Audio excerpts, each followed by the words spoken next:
കരാറുകാരൻ പാലം പുതുക്കിപ്പണിയുന്ന ജോലികൾ ചെയ്യാതായതോടെ നാട്ടുകാർ കൈകോർത്തു. അത്തിക്കയം കൊച്ചുപാലത്തിന് പുതുജീവൻ.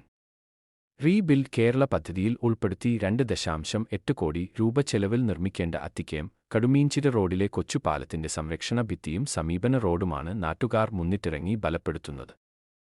മഴയിൽ ഇടിഞ്ഞുപോയിക്കൊണ്ടിരുന്ന പാലത്തിന്റെ ഒരു വശത്തെ സംരക്ഷണ ഭിത്തിയുടെയും സമീപന റോഡിന്റെയും പണികൾ അവസാന ഘട്ടത്തിലാണ്.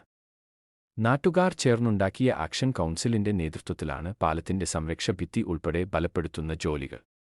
നാട്ടുകാരിൽ നിന്നും പിരിച്ചെടുത്ത 2.50 ലക്ഷം രൂപയോളം മുടക്കിയാണ് ഒരു വശത്തെ പണികൾ നടത്തിവരുന്നത്. മറുവശം പണിയാനും ഇത്രയും തുക വേണം. ജോലികൾ മഴയ്ക്ക് മുമ്പ് തീർക്കാനാകുമെന്ന് കരുതുന്നു. സർക്കാർ സംവിധാനങ്ങൾക്കിണഞ്ഞു ശ്രമിച്ചിട്ടും കരാറുകാരനെക്കൊണ്ട് പാലം പണി ചെയ്യിപ്പിക്കാൻ കഴിയാതെ വന്നതോടെ നാട്ടുകാർ രംഗത്തിറങ്ങിയത്. തുടർന്നുള്ള പണികൾക്കും നാട്ടുകാരുടെ പിന്തുണ പ്രതീക്ഷിക്കുന്നതായി action council joint convener Anilkumar പറഞ്ഞു.